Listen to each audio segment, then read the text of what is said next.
قال رسول اللہ صلی اللہ علیہ وسلم انہا ستکون فتنۃ، ان قریب ایک بہت بڑا فتنہ رونما ہوگا۔ حضور نے خبر دی فتنے کی۔ حضرت علی فرماتے اس پر میں نے عرض کیا، میں نے عرض کیا مل مخرج منہا یا رسول اللہ، اے اللہ کے رسول اس سے نکلنے کا راستہ کون سا ہوگا؟ دیکھیے یہ لکھا ہوا ایگزٹ، نکلنے کا راستہ، اور عام طور پر آپ نے دیکھا ہوگا بڑے ہالز میں یہ سرخ روشنی ہوتی ہے، اس میں اس کا اہتمام کیا جاتا ہے کہ اگر خدا نہ خواستہ کو حادثہ ہو جائے لوگوں کو معلوم ہو نکلنے کا راستہ کون سا، یہ مخرج ہے۔ حضور نے خبر دی کہ فتنہ ہوگا۔ تو دیکھیے میں ایک بات عرض کیا کرتا ہوں، ذرا توجہ کیجئے، ہمارا حال کیا ہے؟ ہم بڑے ریشنلسٹ قسم کے لوگ ہیں، یہ زمانہ ریشنلزم کا ہے۔ اگر ہم ہوتے تو کیا پوچھتے؟ وہ فتنہ کیا ہوگا، کیوں ہوگا، کہاں سے آئے گا؟ ہمارے سوال یہ ہوتے، کب آئے گا، کیوں، کہاں، کب، کیسے، ان سب کی حیثیت علمی سوالات کی۔ بھائی کب آئے گا ایک علم ہے، کیسے آئے گا علم ہے، کہاں سے آئے گا علم، لیکن اصل جو عملی اعتبار سے اہمیت والی شے ہے، بچاؤ کا راستہ کون سا ہوگا؟ محمد الرسول اللہ، یہ بتائیے۔ مل مخرج منہا یا رسول اللہ، حضرت علی نے یہ نہیں پوچھا فتنہ کیا ہوگا، کہاں سے آئے گا حضور، کیوں آ جائے گا، کب آ جائے گا، نہیں، مل مخرج منہا یا رسول، اے اللہ کے رسول یہ بتائیے کہ جب وہ فتنہ رونما ہوگا تو نکلنے کا راستہ کون سا؟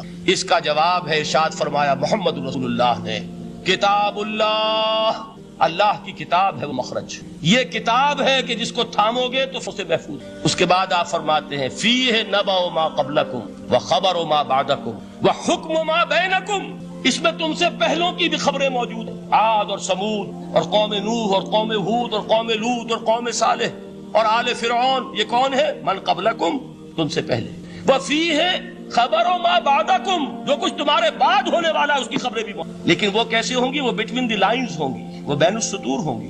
ان کے لیے انسان کو، آپ کو معلوم ہے ایک عبارت میں سطور ہوتی ہے اور ایک درمیان میں ہوتا ہے، ان کے کچھ لکھا ہوا نہیں ہوتا۔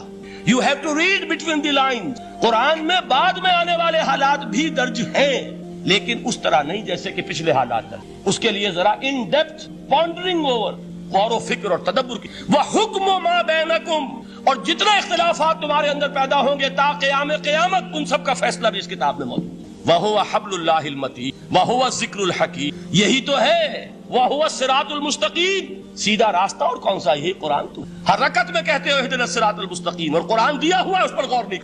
عجیب تماشا ہے ہمارا، نماز کی ہر رکعت میں اهْدِنَا الصِّرَاطَ الْمُسْتَقِيمُ، اور حضور فرمایا وَهُوَ الصِّرَاطُ الْمُسْتَقِيمُ، صراط مستقیم یہ قرآن ہی تو ہے، الذکر الحکیم یہ قرآن ہی تو ہے، وَهُوَ حَبْلُ اللَّهِ الْمَتِينُ، اور یہی ہے اللہ کی مضبوط رسی۔ آپ نے قاری صاحب سے وہ آیات سنی سورہ آل عمران کی، وَاعْتَصِمُوا بِحَبْلِ اللَّهِ جَمِيعًا وَلَا تَفَرَّقُوا، اللہ کی رسی کو مضبوطی سے مل جل کر تھامو اور تفرقے میں مبتلا نہ ہو۔ تفرقہ ہوگا تو کیا ہوگا؟ تمہاری ہوا اکھڑ جائے گی۔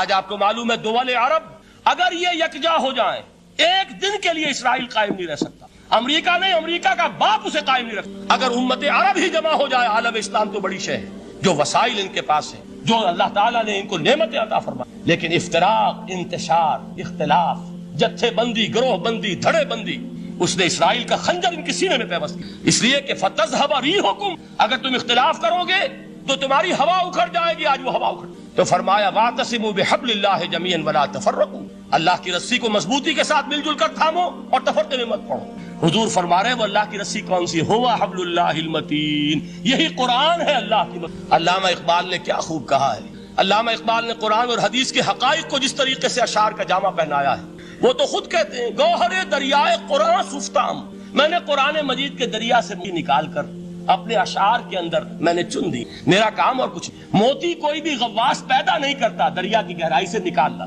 یہ میری حکمت نہیں ہے جو میرے اشعار میں ہے، یہ میں نے قرآن مجید کے دریا میں غوطہ زنی کر کے اس سے یہ موتی نکلی۔ گوہر دریائے قرآن سفتام۔ اب دیکھیے اسی حدیث کے اس ٹکڑے کو کیسے شعر میں لائے ہیں، از یک آئینی مسلمان زندہ است، پے کرے ملت سے قرآن زندہ است۔ مسلمان کی زندگی تو ایک آئین کے بدولت ہے، یہ آئین قرآن، جو کہا تھا کبھی قائد اعظم مرحوم نے، جب پوچھا گیا تھا کہ آپ کے پاکستان کا دستور کیا ہوگا، کیا فرمایا تھا یاد کی کہ ہمیں کسی نئے دستور کی ضرورت نہیں، ہمارا دستور 1400 برس پہلے طے ہو چکا۔ یہ ہماری بدقسمتی، جو کچھ کہا تھا قائد اعظم نے، God has given us a golden opportunity to prove our worth as architects of a new state and let it not be said that we didn't prove equal to the task۔ میں معذرت کے ساتھ عرض کروں گا حضرت کہ واقعہ یہ ہے کہ ہم اس کے equal to the task ثابت نہیں ہوئے۔ قائد اعظم کا دیا ہوا پاکستان آج دنیا میں موجود نہیں ہے، اس کا ایک حصہ اپنے نام سے دستبردار ہو کر بنگلہ دیش میں اس نے اپنی تاریخ کو خیر بات کہہ دیا. حالانکہ مسلم لیگ کی جنم بھومی ڈھاکہ ہے. 1906 میں ڈھاکہ میں مسلم لیگ نے جنم لیا. اور اگر وہ صرف ہم سے علیحدہ ہوتا یا گہرا صدمہ ہوتا، لیکن یہ کہ اس نے جب نام بدلا ہے در حقیقت اس نے اپنے تاریخ سے، اپنے پس منظر سے استعفیٰ دیا. یہ ہمارا دوہرا ہمارے لیے صدمے کی بات ہے. کیا 2 یمن موجود نہیں ہے؟ ان میں سے کوئی ایک بھی اپنا نام چھوڑنے کو تیار ہوگا؟ کیا 2 جرمنی دنیا میں موجود، کوئی ایک بھی ان میں سے اپنا نام چھوڑے گا؟ کیا 2 کوریا نہیں ہے؟ 2 ویتنام نہیں ہے؟ تو کیا 2 پاکستان نہیں ہو سکتے؟ ہو سکتے. میں یہ کہا کرتا ہوں کہ یہ گہرا صدمہ ہے علیحدگی، اور دوہرا صدمہ ہے، اور اس سے کہیں زیادہ بڑا کہ انہوں نے اپنا نام بدل، اپنی آئیڈینٹی چینج کر دی. انہوں نے وہ نام اپنے ماتھے سے اتار کر خلیج بنگال کے اندر دبو دی. یہ بہت بڑی سزا ہے جو ہمیں ملی ہے. کیوں ملی ہے؟ کہ ہم نے 25 برس تک اس جس کو کہا تھا کہ وہ ہمارا آئین ہے، اس کو آئین نہیں بنایا. ہم نے دنیا کے سامنے جھولیاں پساری، ہم نے طرح طرح کے نظاموں کو آزمایا، لیکن اس قرآن کی طرف پیش قدمی نہیں. اللہ تعالیٰ ڈھیل دیتا ہے لیکن سزا بھی بہت سخت ہوتی. ان بطش ربک لشدید، وہ ہم پر کوڑا برسا ہے. تاریخ انسانی کی عظیم ترین شکستوں میں سے ایک شکست ہے کہ جو ہمارے ماتھے پر کلنک کے ٹیکے کی طرح موجود ہے. اللہ کرے کہ آئندہ یہ تاریخ اپنے آپ کو نہ دہرائے. لیکن میں عرض کر دیتا ہوں آپ سے، جو ہمارے لچھن ہیں، جو ہمارا طرز عمل ہے، جو ہمارے لیل و نہار ہیں، جو ہمارا انداز ہے، اللہ کے دین کا استہزاء اور تمسخر، جس طرح اللہ کے ساتھ مذاق ہم کر رہے ہیں، اس کا شاید اس سے بھی کہیں زیادہ برا نتیجہ نکلے. اللہ مجھے اور آپ کو اور ارض مقدس پاکستان کو اس انجام سے بچائے. لیکن اس کے لیے کام کرنا ہوگا، صرف کہنے سے بات نہیں، کمر کسنی ہوگی. ہمت جو ہے پھر انسان کو اثر نو، ایک نئی تعمیر، ایک عزم، ایک ہاتھ میں قرآن اور ایک میں تلوار لے کر یہ امت پھر دوبارہ میدان میں آ. بہرحال عرض یہ کرنا تھا. اقبال کہتا ہے از یکائنی مسلمان زندہ است، پے کرے ملت ز قرآن زندہ است. ماں ہما خاک و دل آگاہ اوست، اعتصامش کن کہ حبل اللہ اوست. تامو اس کو مضبوطی کے ساتھ، حبل اللہ یہی قرآن. یہ یک آئینی اور پیکر قرآن کی زندگی، پیکر ملت کی زندگی جو ہے اس قرآن کی. تو حضور نے کیا فرمایا؟ فتنے سے بچنے کا راستہ کون سا ہے؟ کتاب اللہ فیہ نبأ ما قبلکم وخبر ما بعدکم وحکم ما بینکم وہو الصراط المستقیم وہو حبل اللہ المتین وہو الذکر الحکیم. ایک 3 جملے اور سن لیجئے. هو الذی لا یشبع منہ العلماء ولا یخلق عن کثرت الرد. یہ قرآن وہ شے ہے جس سے اہل علم کبھی سیر نہ ہو سکیں گے. ولا تنقضی عجائبہ، اس کے عجائب کبھی ختم نہیں ہوں گے.